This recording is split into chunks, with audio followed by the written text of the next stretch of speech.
Começa agora 93Cast. 93Cast. E aí, pessoal, tudo bem com vocês? Olha eu aqui de novo para mais um episódio do nosso 93Cast. Muito prazer, eu sou o Ellerson de Andrade e o nosso prazer maior é ter a sua companhia aqui em mais um episódio do nosso podcast, o 93Cast. E hoje nós vamos tratar de um assunto super interessante, um assunto que faz parte do dia a dia de milhares e milhares de brasileiros, que é as questões ligadas à aposentadoria, ou seja, o direito previdenciário. E hoje nós trouxemos aqui uma assumidade no assunto, ela que é advogada, ela é especializada nessa área, doutora Lilian Terra. É um prazer imenso te receber aqui, né? Seja sempre bem-vinda aos nossos estúdios da 93 Play, em especial ao nosso 93Cast. Bom dia, boa tarde, boa noite.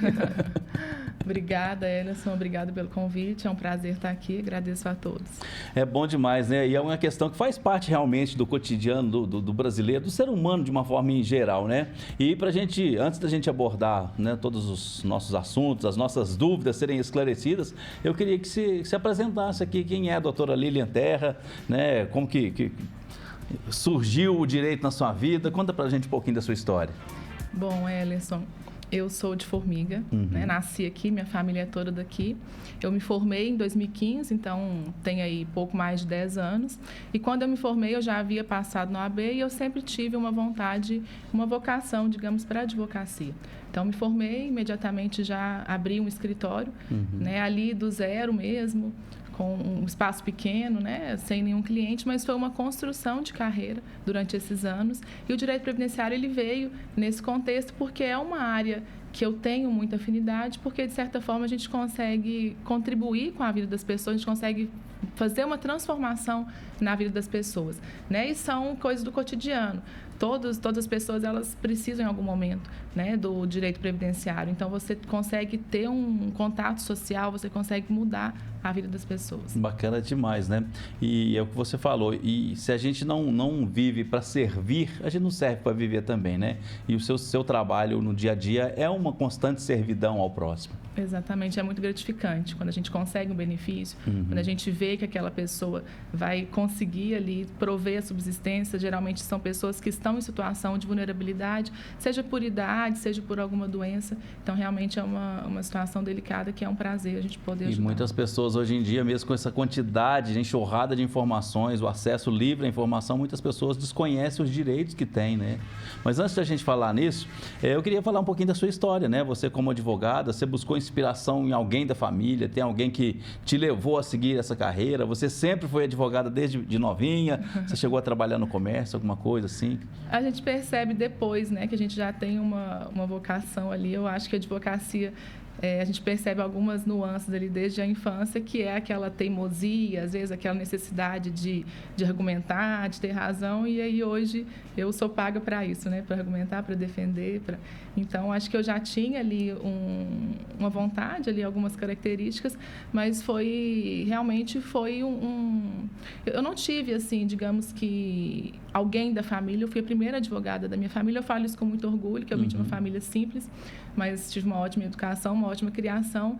Então, foi muito ali do zero, com muito esforço. Você se graduou aqui em Formiga também, aqui no Unifor? Formiga, no Unifor. Unifor. E né? como é que foi o seu processo de muito capacitação, de graduação? O curso Unifor de Direito é um curso muito bom, né? Tem um dos maiores índices de aprovação na Nível OAB. 5 do MEC, né? Exatamente. Ou seja, é top de excelência. Né? E eu tenho orgulho de dizer que eu fiz uma ótima faculdade, contei ali com ótimos professores, então fiz ótimos estágios também, que me deram uma base, né, para começar no mercado de trabalho. Você falou em relação às questões ligadas à vocação, né? Desde pequeno a gente identifica algumas vocações na vida da gente, né, se tratando no campo profissional.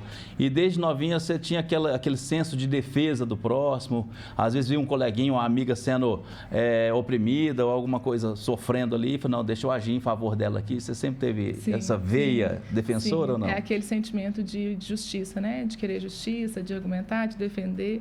Então, Então, eu me recordo, assim, desde a infância de ter essas características já. Bacana demais. E a gente comentou aqui agora também sobre essas questões ligadas à informação, né? Sim. Muito cidadão hoje desconhece os direitos que ele tem, né? Enquanto cidadão, enquanto ser humano, todos nós temos direitos. Por que você atribui isso? Que o pessoal não busca saber, ou é inocência, ou é inconsequência? Eu acredito que hoje, com as redes sociais, a gente tem muita informação, as pessoas recebem muita informação, mas às vezes elas não se aprofundam.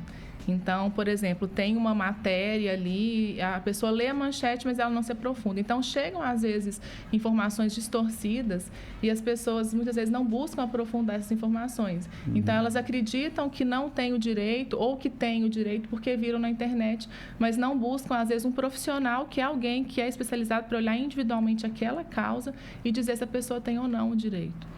Pois é, às vezes, principalmente questões ligadas ao direito trabalhista, o próprio previdenciário, que nós vamos aprofundar um pouquinho mais nesse tema hoje, mas vários direitos, né? A gente tem hoje a Constituição que estabelece aí tudo que o que pode, o que não pode, né? As diretrizes para a vida, né? Isso facilita muito, mas existe algum mecanismo que a pessoa pode buscar esse tipo de informação? Inclusive, eu quero aproveitar a você que está nos acompanhando para seguir o Instagram da doutora Lilian, que ela tem gravado algum conteúdo, né, sobre isso, sobre disseminação de informação positiva, né? Sim. O Instagram do nosso escritório, meu escritório hoje é o Terra e Leal Advocacia. Terra e Leal. Isso. Terra e Leal Advocacia. O nosso Instagram é o @terra.e.leal. E o meu é o Lilian Terra _.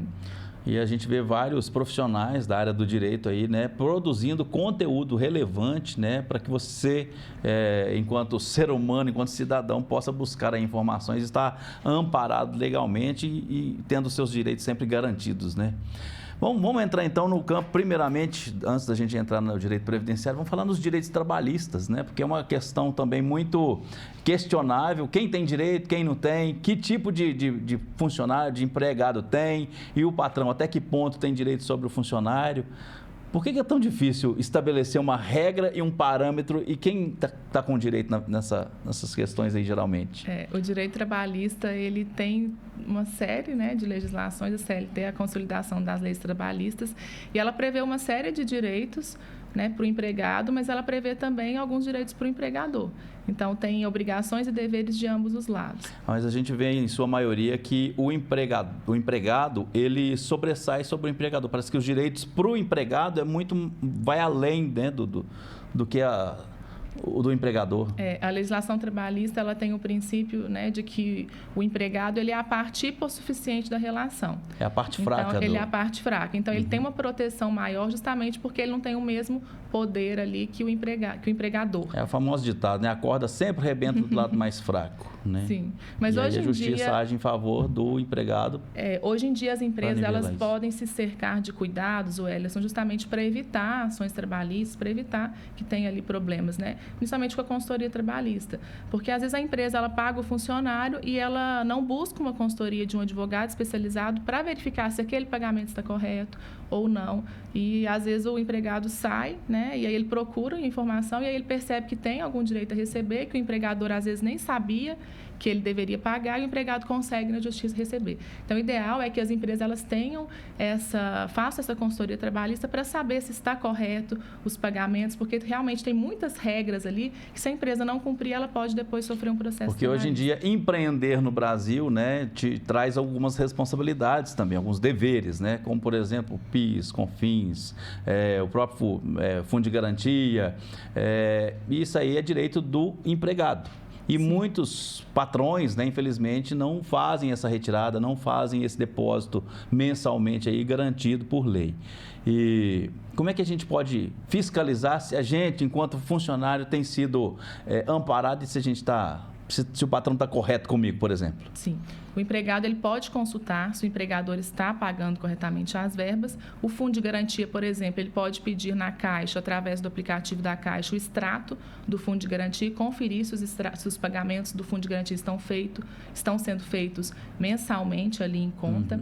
O INSS também, que é descontado em folha. O INSS deve ser recolhido a contribuição mensal deve ser recolhida do INSS, e aí o empregado ele pode consultar o extrato de contribuições, o CNIS, através do meu INSS, para saber também se o empregador está fazendo esses recolhimentos. E em caso de rescisão, quando ele sai da empresa, ele recebe ali a sua rescisão. É feito o termo de rescisão com todas as verbas, e o empregado ele deve sempre conferir se aquele acerto foi feito de forma correta. Em regra, numa demissão sem justa causa, ele vai ter direito ali ao aviso prévio, ele vai ter direito a férias vencidas e férias proporcionais, a 40% do fundo de garantia, 13º proporcional. Então, é sempre bom conferir o termo de rescisão com algum especialista para verificar se foi tudo pago corretamente. Porque existem diferenças, né? Se o funcionário chega a pedir demissão, fala assim, ô patrão, estou precisando sair da empresa e tal, vou me desligar da empresa. Ele perde alguns benefícios, perde alguns direitos.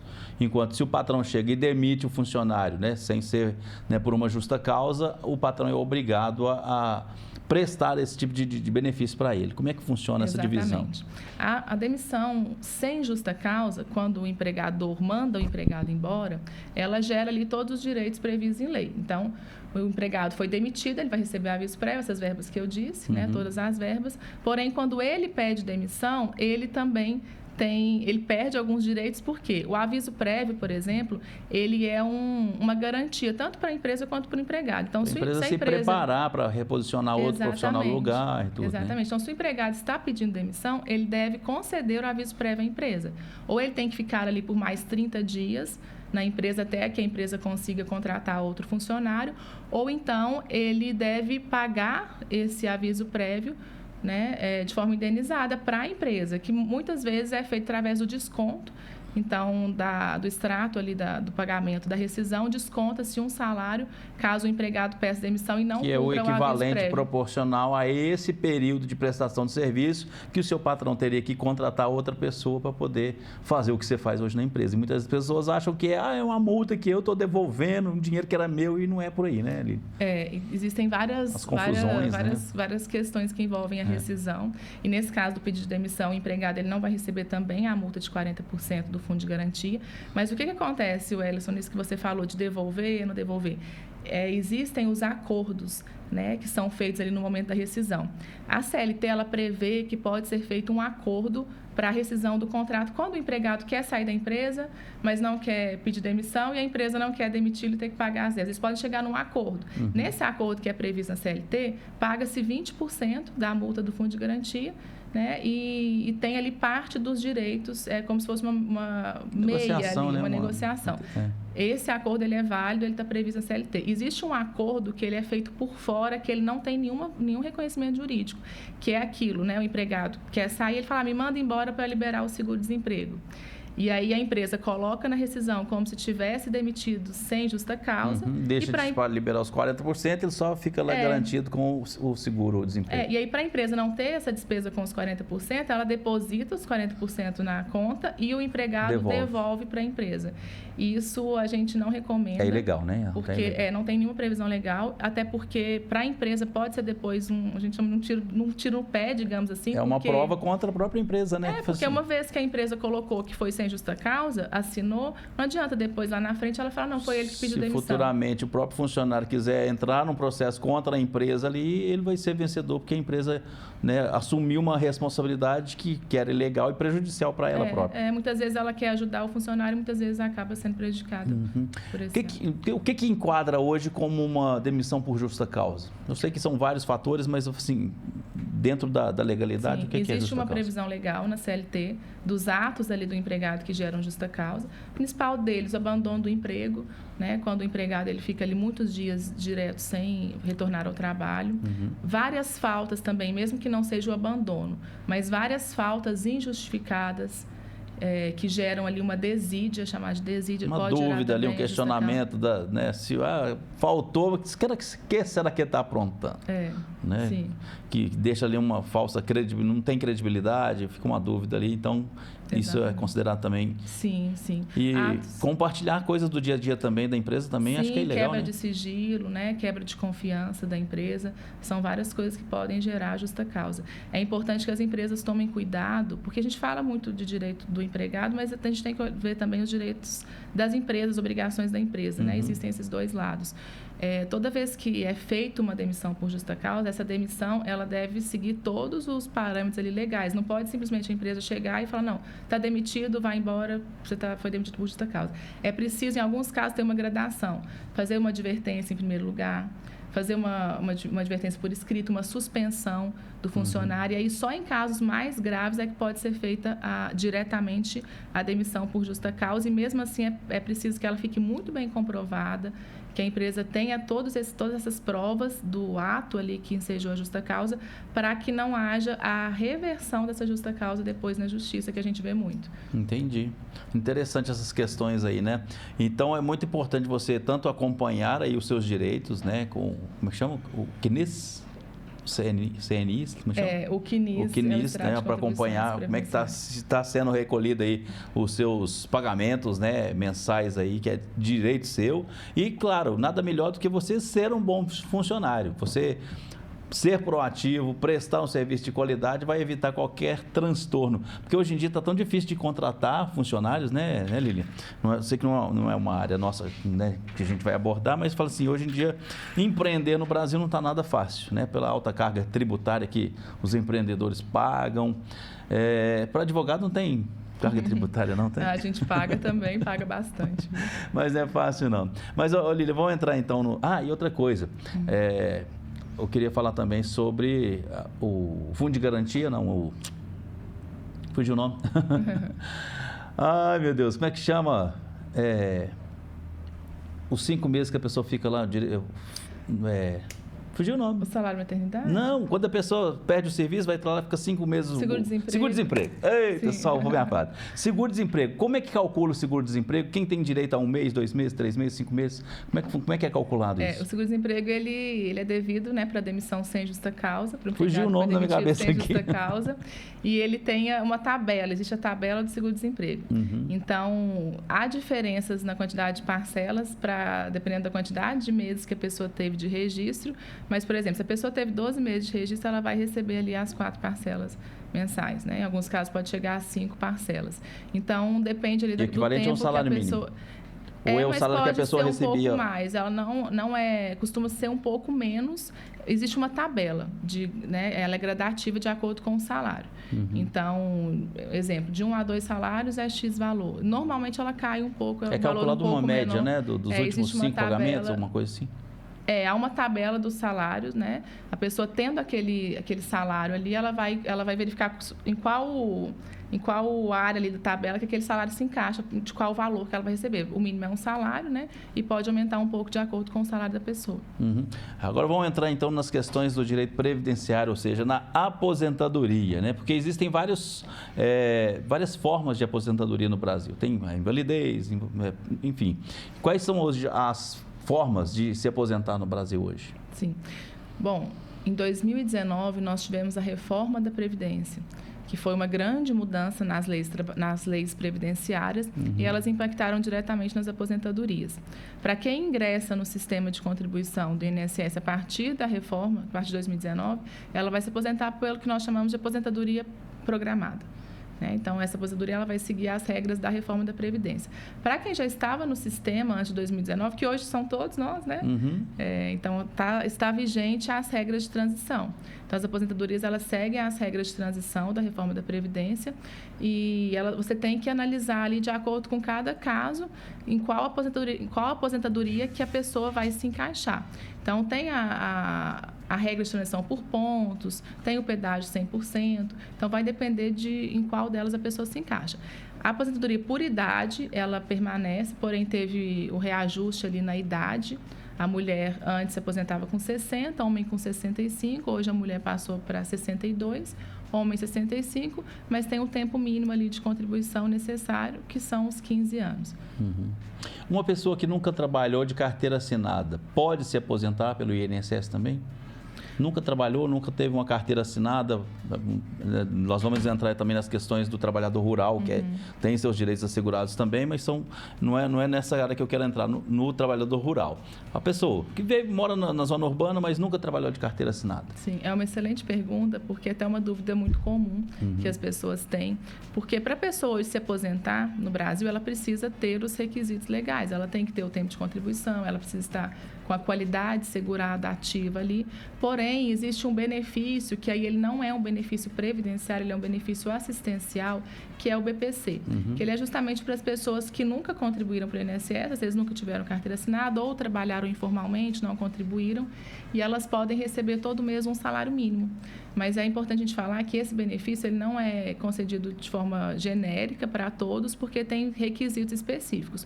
O homem e a mulher idosa, a partir de 65 anos, ela consegue esse benefício, porém ela tem que ter uma baixa renda. Ela tem que estar inscrita no CAD único, que é o Cadastro Nacional das Famílias de Baixa Renda, e a renda dela deve ser, de acordo com a lei que nós temos previdenciária, a lei prevê que a renda per capita para conseguir o BPC deve ser de 1/4 do salário mínimo por pessoa. Então, numa casa com 4 pessoas, a renda poderia ser de, no máximo, um salário mínimo para a pessoa ter direito a esse benefício. Para a família toda. É aí que esse absurdo, essa estranheza, ela gera mesmo na gente, porque quem sobrevive hoje, né, com um salário mínimo para 4 pessoas numa casa? Então, a justiça, ela relativiza esse valor e a gente consegue, para quem, uma média ali de até um meio salário mínimo por pessoa, na justiça a gente tem conseguido reverter esses indeferimentos do INSS para conseguir o benefício mesmo quando ultrapassa Então, o parâmetro inicial é a idade. Alcançou ali 65 anos, ele tem direito ao BPC LOAS. Isso, e sendo de baixa renda. E um outro requisito, quando a pessoa não tem ainda 65 anos, é a deficiência. Então, a pessoa não é idosa, não tem 65 anos, mas ela tem uma deficiência ou uma doença que gere impedimento de longo prazo. O que é isso? A pessoa, às vezes, não tem aquela deficiência física visível ali, mas ela tem um problema, por exemplo, de coluna muito grave, que ela não consegue trabalhar normalmente, ela não consegue exercer ali as atividades da vida dela de forma normal, que a gente diz, né? Então, ela pode se enquadrar, sim, né, no BPC, porque é considerado um impedimento de longo prazo. Ela não está em igualdade de condições ali com as demais pessoas em sociedade. Uma pessoa também portadora, né, do TEA, né, o transtorno do espectro autista, também tem direito à aposentadoria também, não tem? Sim. Dentro desse BPC também? Sim, ela tem direito ao BPC, aposentadoria não, mas o benefício ele equivale, né, a um salário mínimo. E as crianças pessoas de qualquer idade que possuem o TEA, tendo ali o diagnóstico, elas podem conseguir sim o benefício, e desde que tenham também, se enquadrem ali como família de baixa renda. E tudo é feito por meio de uma perícia, né? De uma comprovação, por meio de um profissional capacitado, né? do INSS, para poder avaliar, porque infelizmente o brasileiro, não vou colocar todo mundo no mesmo balaio, mas tem o famoso jeitinho brasileiro. Sim. Tem muita gente que gosta de burlar o sistema, fala, não, vou dar um jeito de aposentar e toma uns remedinhos lá para ficar meio grogue e tal. Infelizmente existe essa quantidade de golpes, né? Sim. Que o próprio cidadão aplica contra o Estado. E como é que é feita essa perícia? Depende de situação por situação? Como é que funciona? Para o BPC, são feitas 2 perícias. Uma é a perícia médica, então a pessoa ela vai passar com um médico do INSS, perito, que ele vai avaliar ali os relatórios médicos, ele vai fazer uma avaliação clínica da pessoa para verificar se ela se enquadra no conceito ali de deficiência. E há também uma avaliação social, que é uma perícia, a gente chama hoje de uma perícia biopsicossocial, porque ele olha, aí vai ser como assistente social do INSS, e ela olha a questão social não só de renda. Então, ela olha ali com a renda familiar, mas ela olha também o contexto social da pessoa, se ela está em situação de vulnerabilidade, para definir se ela vai se enquadrar ou não nos requisitos para o benefício. Lembrando que, muitas vezes, o INSS ele nega esses benefícios, seja na perícia médica, seja na perícia da avaliação social. Há uma tendência do INSS em negar esse benefício, porque lá eles não têm... A Previdência, ali, o INSS, ele não quer que tenha essa despesa, eles não querem pagar tantos benefícios, né? Não querem conceder todos os benefícios que chegam. Então, em muitos casos, a pessoa ela tem o direito, visivelmente ela precisa, mas o INSS nega o benefício. E aí é necessário contratar um advogado para entrar na justiça. A pessoa pode recorrer, então. Quem tem o seu direito negado, ali, sua aposentadoria negada, a pessoa tem direito a recorrer, né? Sim, tem e deve. A pessoa não deve desistir, não pode se conformar com o não do INSS. Então, há a possibilidade de fazer um recurso administrativo ali no próprio INSS. Quando a pessoa recebe a cartinha de indeferimento, vem lá que a pessoa pode recorrer em 30 dias. Porém, esse recurso, que a gente chama de recurso administrativo, ele é feito dentro do INSS. Então, ele vai ser analisado por um servidor do INSS. Outro profissional que avaliou previamente. O próprio INSS. O que a gente pensa sobre esse recurso? Na maioria das vezes, ele é negado. Porque, imagina, a pessoa não passou na perícia. Se o meu colega não aprovou, eu também não vou aprovar, não. Fica ali a figurinha marcada. Exatamente. Ali. Então, o que a gente aconselha? Que, caso a pessoa queira fazer o recurso, pode fazer, mas não impede, esse recurso não impede de entrar na justiça. Pode fazer as duas coisas, fazer o recurso administrativo e entrar na justiça com o advogado, porque na justiça há mais chances de conseguir reverter. Lá vai ter uma nova perícia, uma nova avaliação. O juiz ele vai olhar ali com imparcialidade, quer dizer, não tem interesse se a pessoa vai ganhar ou não. E se for negado de novo? E aí? Até quantas vezes a pessoa pode recorrer ou não existe? A justiça, aí o juiz negou, falou, então você pode trabalhar. A gente analisa os casos individualmente, mas a gente nunca desiste ali. A gente sempre analisa muito profundamente para ver o que pode ser feito em cada caso. Então, suponhamos que a pessoa foi para o processo judicial e lá também foi negado o benefício. O que a gente vai avaliar? Por que foi negado? Foi negado porque a renda está superior? E aí, se permanecer aquela renda, não tem como, né, mudar. Mas, por exemplo, a renda era superior, passou um tempo, uma das pessoas da família está desempregada, não tem mais aquela renda. Então, a gente pode fazer a atualização do cadastro único e entrar com um novo pedido, porque mudou a situação. Né? Aquela situação que gerou a negativa na justiça, ela mudou. Então, a gente pode entrar de novo. Do mesmo jeito, a pessoa não passou na justiça porque o perito judicial, o perito do juiz, o médico, ele entendeu que a pessoa não tem uma deficiência. E aí, o que a gente pode fazer? Se permanecer aquela mesma situação, pode ser que o juiz não aceite um novo processo em cima daquela mesma situação. Mas ele vai tentar buscar uma outra justificativa. Exatamente. Se a doença se agravou, a pessoa conseguir um outro relatório médico melhor, né, a situação de saúde dela está mais grave, mudou aquela situação, a gente pode também entrar novamente. E é aquele caso, né? Você, enquanto profissional advogado, né, do cliente, aí você vai buscar o máximo de provas possíveis, né, para poder amparar ali a legalidade, né, a legitimidade da aposentadoria da pessoa. Sim, por isso que é importante ter o advogado acompanhando essa situação, porque o advogado ele vai orientar como é que tem que ser o relatório médico.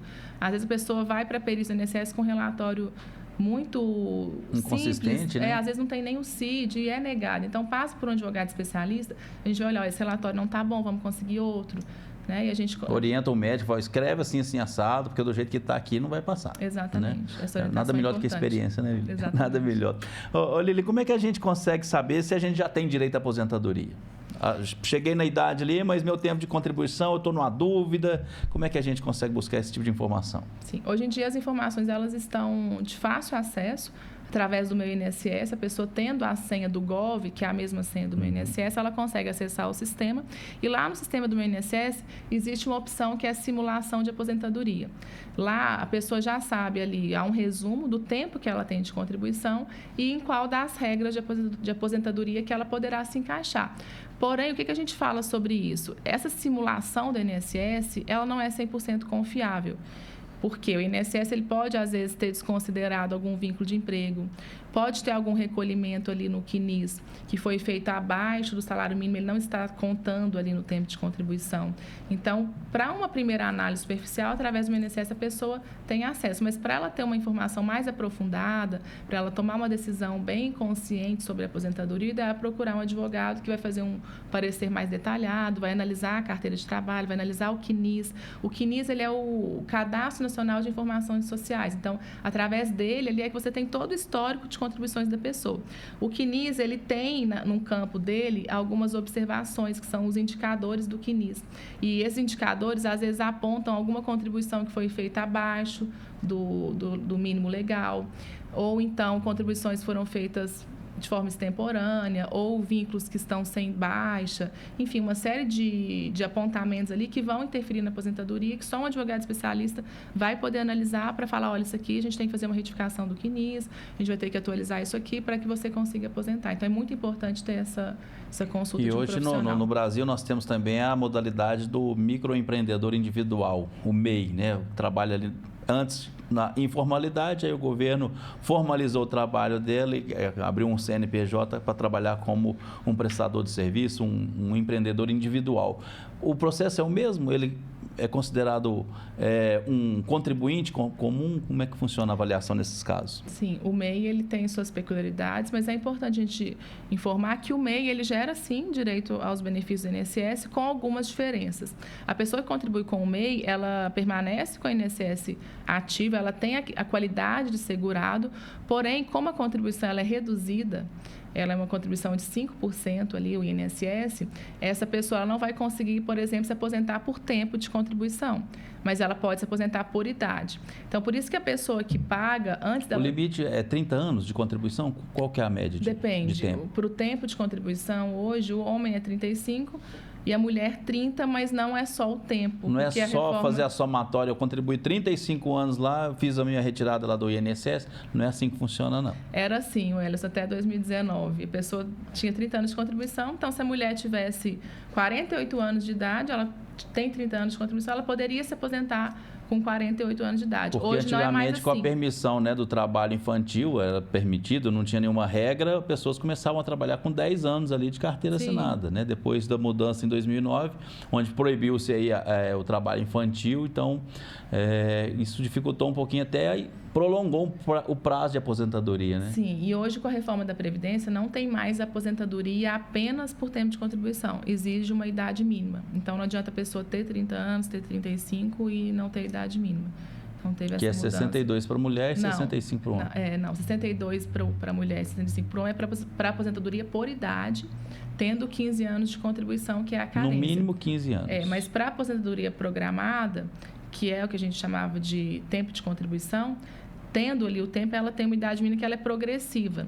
Então, ela começou ali com 56, 57, 58, e cada ano ela sobe um pouco, né, até ali chegar aos 62. Vamos fazer uma simulação aqui. Vamos supor que o homem alcançou lá 65 anos e ele não tem o mínimo, que seria 15 anos de contribuição.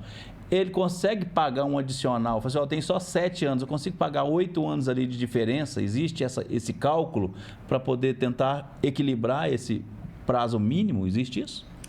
Essa dúvida ela é interessante, Wellerson, porque não é automática. Não é todo mundo que pode pagar de forma retroativa o INSS. Por exemplo, o autônomo, a pessoa que paga ali como contribuinte individual autônomo, ele pode pagar sem maiores problemas os últimos 5 anos em atraso. Se ele for autônomo, ele consegue ali tirar as guias e fazer os recolhimentos. Mas, por exemplo, o facultativo, ele não pode pagar retroativo. O empregado, se ele não, o tempo ali, vamos supor, o empregado foi demitido, teve aquele período sem recolhimento, depois ele teve carteira assinada de novo, ele quer pagar aquele meio ali, aquela lacuna que ele não pagou. Ele só consegue se ele comprovar que ele tinha uma atividade remunerada. Porque só pode pagar de forma retroativa os contribuintes obrigatórios. O seguro-desemprego ele considera como período ativo, período contábil ou não? Sim, considera. Só que muitas vezes a pessoa ela fica ali com várias lacunas, né? E às vezes ela quer pagar de forma retroativa, mas ela não consegue. Se ela não comprovar essa atividade econômica, ela não consegue fazer esses recolhimentos. Quando a gente vai falar sobre investimento, né? O que é o bom de aposentar hoje? É fazer investimento, é tesouro direto, é o CDI, é ações na bolsa. E hoje o INSS, uma aposentadoria por meio do INSS, como uma estabilidade futura, acabou que não é tão interessante mais hoje, pela desvalorização monetária, pelo baixo custo, né, do pagamento, porque muitas pessoas hoje se aposentam com o mínimo, que é um salário mínimo. Sim. Né, que quem sobrevive hoje no mundo com um salário mínimo é quase que impossível, né? Como que você avalia essa defasagem, essa não ser interessante aposentar-se hoje pelo INSS, ou seja, amparar só na aposentadoria para ter uma qualidade de vida futura? Bom, o nosso sistema de previdência hoje, ele acaba ficando sobrecarregado, né? Porque você tem muitos aposentados, menos pessoas contribuindo, o sistema acaba... Hoje eu estava vendo, a maior folha de pagamento da União é justamente com os aposentados. Uma das maiores folhas de pagamento é com o INSS.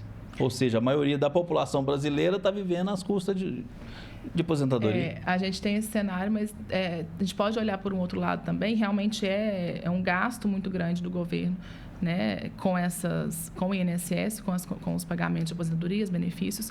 Porém, para que o sistema se mantenha, existem as formas contributivas, né? Então, por exemplo, as empresas pagam INSS, você vai fazer uma reforma, uma obra, você paga INSS. Uhum. Então, o INSS não é pago só pelo contribuinte, porque se a gente for fazer a conta ali, a pessoa que paga R$200 por mês de INSS, 100 e pouco, o MEI que paga R$80, não mantém o sistema. Com esse valor, imagina, a pessoa vai receber depois R$1.600, hoje ela paga só R$70. Então, o sistema não se mantém só com as contribuições. Então, por isso que existem os outros recolhimentos. O que acontece muito no Brasil? Há muita sonegação fiscal, né? Então, muitas empresas, às vezes, têm dívidas com o INSS, não pagam e, às vezes, conseguem depois perdões ali, né, da União, dos estados, conseguem o perdão dessas dívidas ou muitos outros casos também. O que acontece? Não há fiscalização sobre a falta de recolhimento. Então, imagina, a empresa ela tem os funcionários, ela desconta todo mês do funcionário ali, o INSS, ela não repassa o valor para o INSS. 8%, parece? 8% para empregado.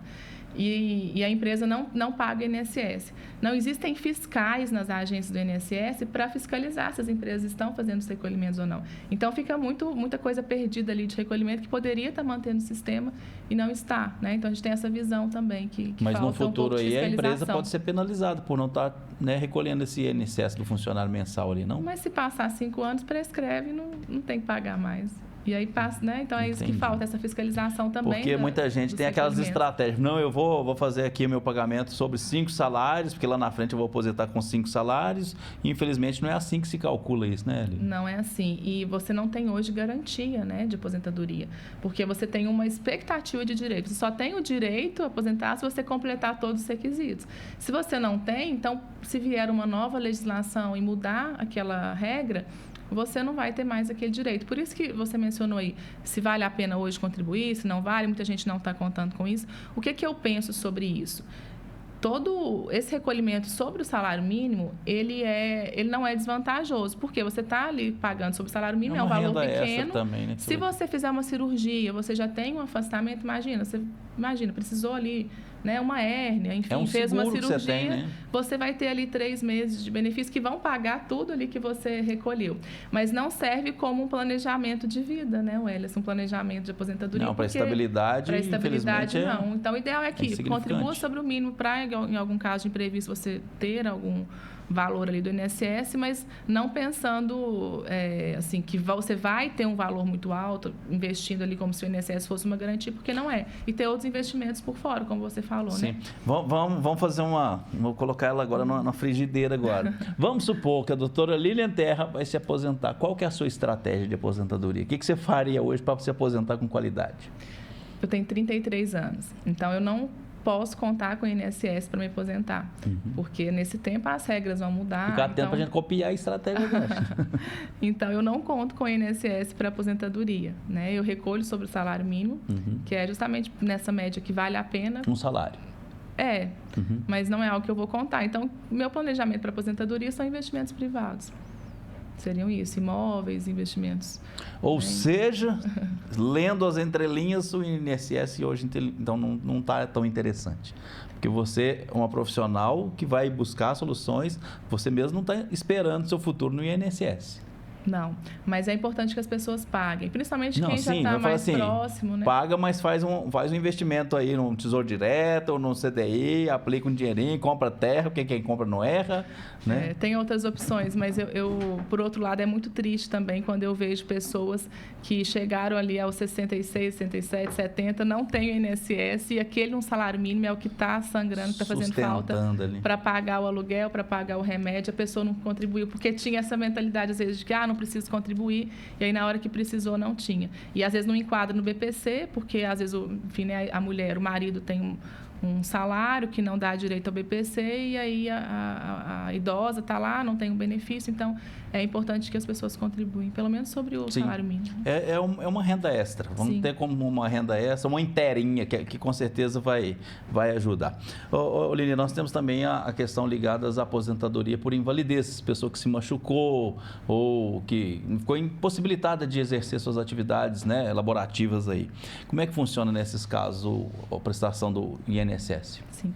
Nós temos os benefícios por incapacidade. Tem níveis também machucou, arrancou um braço, quebrou a perna, como é que funciona a classificação disso? Sim, é feita uma análise, né, através da perícia. Mas, basicamente, nós temos os benefícios por incapacidade, que pode ser o benefício por incapacidade temporária, que é o conhecido como auxílio-doença, o benefício por incapacidade permanente, que é a aposentadoria por invalidez, e o benefício acidentário, que é, por exemplo, a pessoa que sofreu um acidente de trabalho, ela teve ali uma sequela, ela tem direito ao auxílio-acidente. Esse auxílio-acidente ele é até interessante a gente colocar, porque muita gente não conhece. Porque a pessoa sofreu um acidente, caiu de moto, ou sofreu um acidente no trabalho, teve uma doença ali, ficou alguns meses sem trabalhar, um período ali sem trabalhar, recebeu o afastamento do INSS e voltou a trabalhar. Mas ela voltou a trabalhar não com o mesmo desempenho de antes.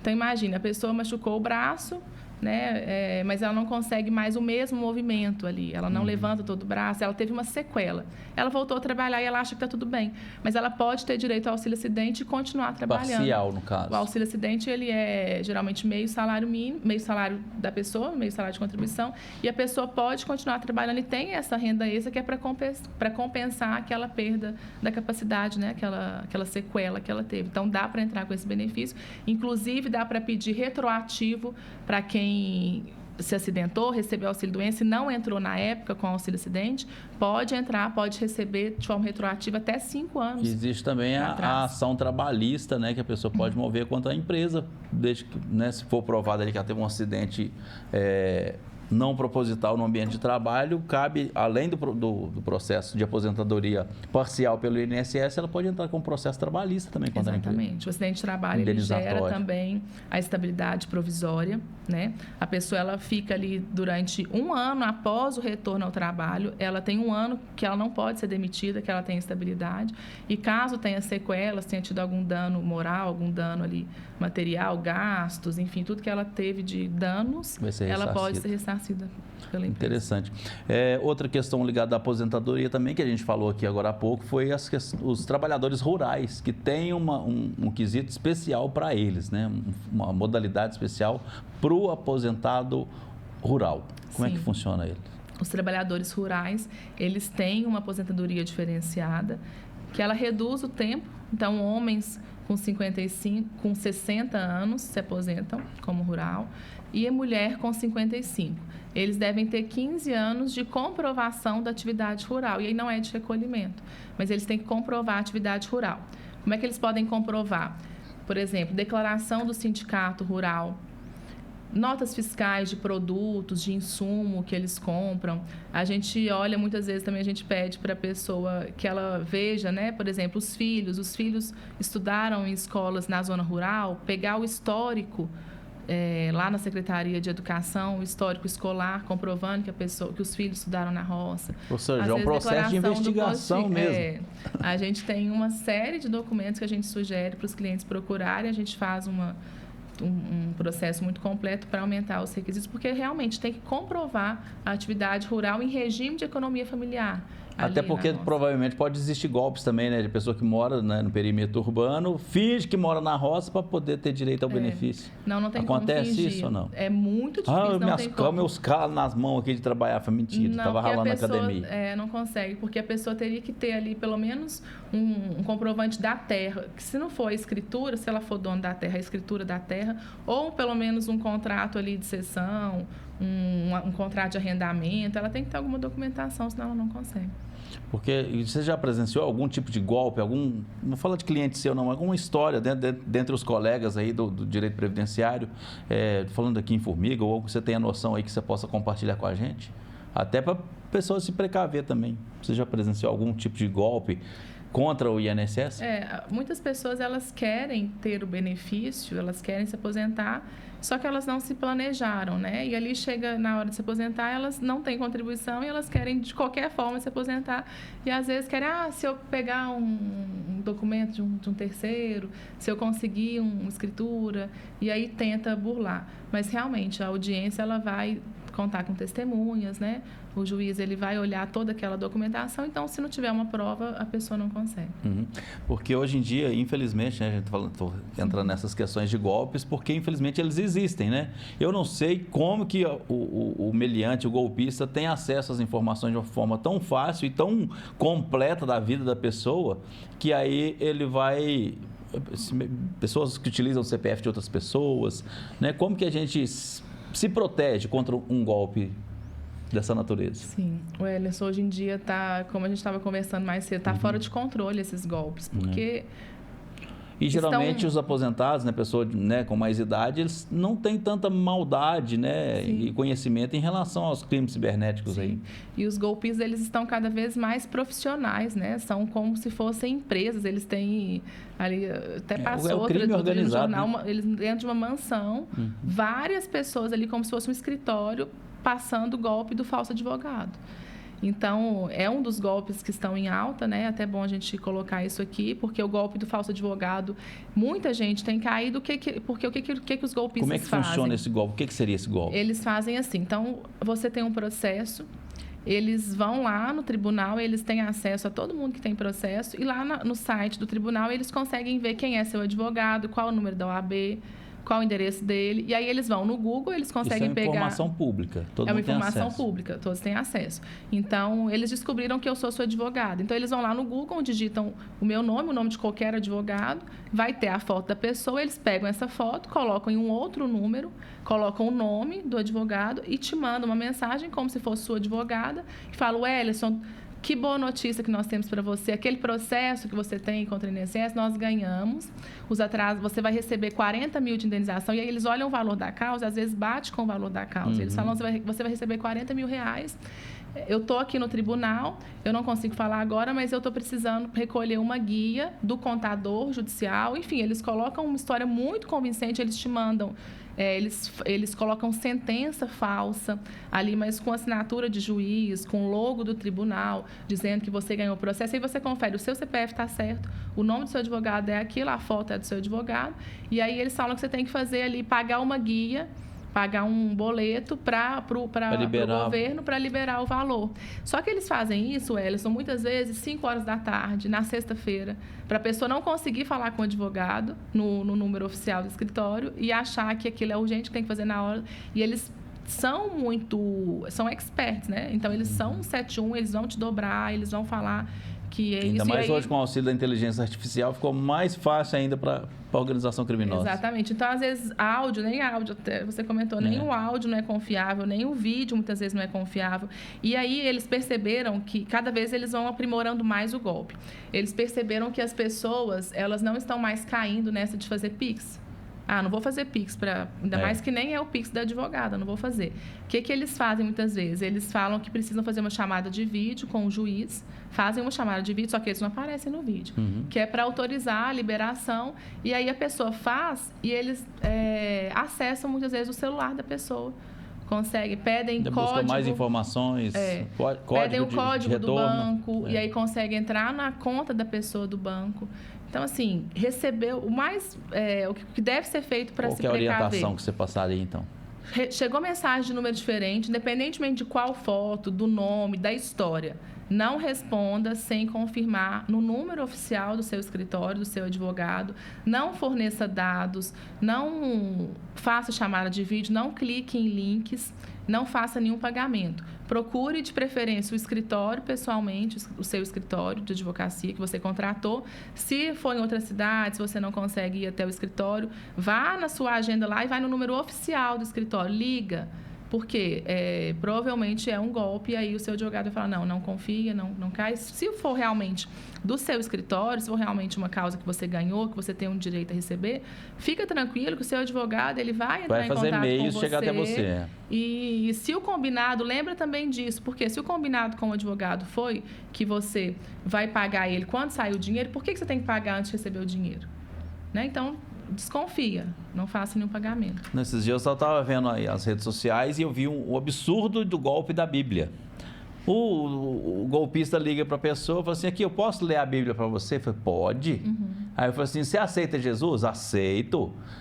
Você está feliz com a sua vida? Eu falei assim, a pessoa buscava respostas do outro lado da linha para que, eu falei assim, se me manda uma foto sua aqui que nós vamos fazer uma oração por você e tal. A pessoa inocentemente mandava, a pessoa tinha registro ao reconhecimento facial, o sim da pessoa, o posso da pessoa, o pode, ou seja, invadia a conta, fazia virar o... Empréstimo também está tendo muito, empréstimo consignado sem a pessoa autorizar, através de golpe. É outra situação que os idosos estão passando muito.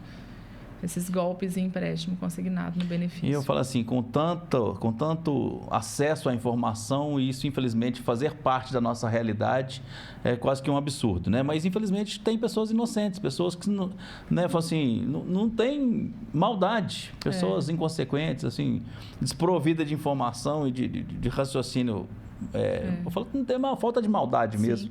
Uma dica, Wellington, que eu acho que é importante para a comunidade sobre esses golpes nos empréstimos consignados e tudo, é que a pessoa que ela não quer um empréstimo consignado, ela pode marcar no INSS a opção para bloquear para empréstimo consignado, através do meu INSS. E aí eles não conseguem fazer empréstimo lá.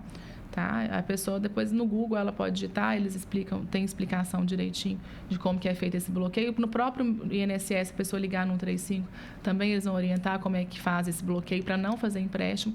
E se a pessoa precisar de um empréstimo no benefício previdenciário, na aposentadoria, tenha um cuidado de não fazer, às vezes, para quem ligou, financeiras que você nem conhece. Ali procura um banco, né, presencialmente, um banco de confiança. E a gente, depois, eu sou pensionista e tudo, o Gabriel no caso, a gente recebe ligação 24 horas de empresas bancárias oferecendo empréstimo consignado. 24 horas. Como é que esse povo teve acesso a essas informações? Mas eles dão um jeito. Eles têm banco de dados. E o ideal mesmo é a pessoa, se precisar, procurar em outros lugares, olhar, porque uma coisa que falha muito é a informação. Quem oferece esses empréstimos, muitas vezes querem tanto que a pessoa faça, porque o funcionário que está ali fazendo empréstimo, às vezes nem é golpe, é funcionário de uma financeira. Ele quer tanto fechar que ele não informa. A meta. Ele não vai te falar quanto que é os juros, ele não vai falar o valor do desconto. Então, eu já vi, por exemplo, empréstimo de antecipação de benefício. A pessoa tem 3 meses para receber de afastamento, de auxílio-doença. Aí o banco liga, posso te adiantar esse salário. Aí adianta para a pessoa depois não recebe. Eu vi um caso que adiantaram ali 1 mês para a pessoa, descontaram R$500 do salário dela. E a pessoa falou que nem precisava, mas eles foram tão convincentes que eles não informaram que era antecipação, era como se tivesse... Não informaram que teria esse desconto, não deixaram claro ali, porque a pessoa, se tivesse informação clara, não ia querer. É uma antecipação do fundo de garantia ou da antecipação do salário, do benefício. Então, a pessoa afastou ali 6 meses. A financeira oferece para antecipar o recebimento de dezembro para receber hoje. Ela fala, não, que tem como antecipar, você recebe agora e tal, mas não fala quanto que vai descontar. É um dos exemplos, né? Então, o ideal é realmente não responder essas ligações, o WhatsApp, procurar diretamente o banco e, se possível, né? Não fazer esses consignados, se não for uma necessidade. Pois é, às vezes é melhor um contato físico hoje em dia, viu, gente? Contato físico ainda é vida. Ô Lilian, conta pra gente, quando é que eu devo me preocupar com a minha aposentadoria? Fazer um planejamento de previdência? Bom, quanto mais cedo, melhor, né, Wellington? Mas a gente recomenda que seja mais próximo ali, a partir de 45, 50 anos em diante, porque ali você já tem um tempo de contribuição para ser analisado e no planejamento previdenciário você consegue ainda ter o planejamento, porque não adianta também você procurar muito em cima da hora, porque se você está fazendo um recolhimento errado, por exemplo, às vezes pode ser um pouco tarde para corrigir, aí tem que pagar multas, enfim. Então, o ideal é procurar ali a partir dos 45, 50 anos, fazer esse planejamento previdenciário, porque o planejamento previdenciário, ele é mais do que uma simulação da aposentadoria, do que uma contagem de tempo. Ele é uma análise de toda a sua vida ali perante o INSS, uma análise do CNIS para ver o que tem errado. Acontece demais da pessoa ter feito recolhimento errado. Um exemplo, né, que eu até tenho casos no escritório, a pessoa ela tem o tempo para aposentar, mas alguém falou para ela que ela podia pagar o MEI. E o MEI serve para aposentar, mas para aposentar por idade, não por tempo. Então, a pessoa tem casos que a pessoa já tem 30 anos de contribuição, então ela pode se aposentar por tempo de contribuição, mas ela pagou o MEI e o MEI não serve para tempo de contribuição. Então, ela vai ter que fazer todo o recolhimento da diferença, porque o MEI é 5%. Para aposentar por tempo, tem que ser 20%. Então, ela vai ter que pagar 15% ali de todo aquele período para conseguir aposentar. Então, quem né, vamos falar assim, quem interrompe a contribuição no meio do caminho aí, quem para de contribuir todos os meses aí direitinho, todos os direitos, ele perde os direitos? Então, não. Ele não perde. Ele não perde. Tem que recalcular. Aquele período que não foi pago, ele não vai entrar como tempo de contribuição. E a gente tem que olhar também a questão da perda da qualidade de segurado. Porque se a pessoa ficar mais de um ano sem recolher INSS, não é que ela perde o que ela pagou, mas ela perde a qualidade segurada. Então, para alguns benefícios, ela não vai ter direito. Por exemplo, auxílio-doença, ela não vai ter direito. Então, é importante não ficar muito tempo sem pagar, sempre olhar essas contribuições para depois ter os direitos. Eu falei do MEI, o MEI ele não interrompe, ele serve como contribuição, mas ele não serve para tempo de contribuição. E da mesma forma, aquela alíquota reduzida de 11%, da pessoa que paga o carnê, o contribuinte individual. A alíquota de 11%, ela serve para a pessoa aposentar por idade também. Se ela for aposentar por tempo, ela vai ter que complementar. Por isso que é bom o planejamento previdenciário, a pessoa saber como que ela tem que fazer de forma correta. É a mesma coisa, né? Você está com uma doença, você quer se tratar, você procura um médico especialista, né? Você quer emagrecer, você vai numa nutricionista, você vai no endócrino. Você quer cuidar do coração, você vai no cardiologista. Você quer aposentar, você vai no advogado. Você não vai, às vezes, no Google, na pessoa, no vizinho. Vai no porque me disseram isso, falaram aquilo.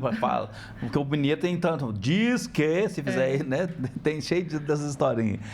Qual que é o maior mito que você vê em relação ao direito previdenciário, ao planejamento previdenciário? Qual que é o maior mito?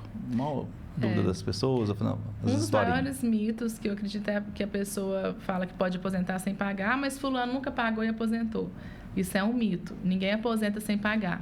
Existe o BPC, não é aposentadoria, é um benefício assistencial, por isso que muita gente confunde. A aposentadoria, a pessoa tem sim que ter pagado INSS. Pode acumular benefícios? O BPC mais a aposentadoria? O BPC ou não acumula com nenhum benefício. Porque o BPC, ele serve para a pessoa que está em situação vulnerável, a pessoa que é pobre e tudo. E ele não é um benefício do INSS, ele é um benefício assistencial. Apesar de que o INSS é que faz a perícia, o INSS é que paga o BPC, a fonte de custeio do BPC é a assistência social, não é a previdência. Por isso que ele é uma regra totalmente diferente. Ele não pode acumular com nenhum outro. Mas, por exemplo, a pessoa pode aposentar e receber pensão por morte, acumular com aposentadoria. Sim, nesse caso pode acumular. A pessoa que aposentou, se ela pode continuar trabalhando sem riscos nenhum de perder a aposentadoria? Em que situações que ela perde a aposentadoria? A pessoa que se aposentou por tempo de contribuição, que se aposentou por idade, ela pode trabalhar normalmente, ela vai continuar trabalhando de carteira assinada, só que ela vai fazer recolhimento e ela não vai continuar com a mesma aposentadoria, não vai ter benefício nenhum futuro. Ela só não pode voltar a trabalhar, por exemplo, se ela for aposentada por invalidez, porque a aposentadoria por invalidez, ela pressupõe que a pessoa está incapacitada para o trabalho. Então, a pessoa não pode voltar a trabalhar, senão ela perde o benefício. E também a aposentadoria por tempo especial, né? Pessoas que trabalham com insalubridade, ali elas também não podem voltar a trabalhar. Mas você falou uma questão assim, surgiu uma dúvida. Vamos supor que a pessoa se aposentou por incapacidade, invalidez, para exercer uma atividade laborativa pesada. Eu trabalhava como pedreiro, não dava conta. Agora eu estou trabalhando numa outra empresa aqui como locutor, por exemplo, que eu só vou usar minha voz, então não atrapalha nada, não tem que mexer com os braços, com as pernas e tal. E nesse caso, pode ou não pode? Não, nesse caso a lei entende que a sua incapacidade então não era total. Porque se a sua incapacidade era só para uma função, Então, você não estava totalmente incapaz, estava parcialmente incapaz. Nesse caso, não dá aposentadoria por invalidez. Né? Se você aposentou por invalidez, é porque a perícia entendeu que era uma invalidez, que a gente nem fala invalidez, porque é um termo até um pouco pejorativo. É uma incapacidade para o trabalho. Temporária, né? A gente tem muita audiência aqui no público das confecções, das fábricas de costura. E é uma doença recorrente, a LER, né? O lesão por esforço repetitivo. E a gente vê pessoas que realmente atrofiam a mão e machucam e sentem dores, né, absurdas aí. A LER é um fator que possa levar uma pessoa à aposentadoria por invalidez ou não chega a esse ponto? Sim, eu sempre digo, Ellerson, que não é somente a doença que aposenta. É a doença atrelada à incapacidade. Então, se essa LER ou qualquer outra doença está impedindo a pessoa de trabalhar, a pessoa não consegue trabalhar, ela pode se aposentar por invalidez. Agora, você mencionou a questão, né, do mecânico, pedreiro, que não conseguia trabalhar naquela função, mas ele pode trabalhar de locutor. Ele não vai aposentar por invalidez, mas ele pode ter direito ao auxílio-acidente, porque ele teve uma sequela, e o auxílio-acidente não é só para acidente de trabalho, é para outros acidentes. Então, ele teve doenças que deixaram sequela, no caso, né? Teve uma sequela, não consegue trabalhar com a mesma performance de antes, o caso da LER. Se a pessoa tem uma sequela ali da LER, ela não consegue fazer aquela função, às vezes que ela fazia na fábrica de costura, aquele mesmo movimento, mas ela consegue trabalhar numa outra atividade. Ela pode receber o auxílio-acidente.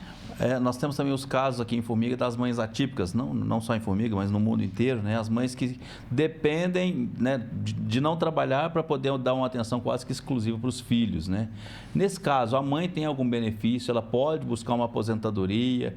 Imagina que o filho tem um autismo grau elevado aí e a mãe tem que dedicar atenção exclusiva, ela não tem condição de trabalhar. Isso é uma grande dificuldade, até uma grande luta, né, das mães atípicas, porque não existe, apesar de muita coisa que se fala na internet, muita coisa que é colocada lá, mas não existe hoje um benefício exclusivo para a mãe atípica, para essa mãe. Existe o BPC para a criança atípica, porque aí a mãe ela vai utilizar esse benefício. Recebe um benefício de tabela, né? Ela vai ser a responsável por receber o benefício e administrar, pagar as terapias, pagar as despesas que a criança precisa. Ela vai ter o direito, mas especificamente para ela não. Agora, por exemplo, no serviço público, uma mãe atípica que é funcionária pública, ela pode ter direito à redução da jornada de trabalho de 8 para 4 horas para se dedicar a essa criança.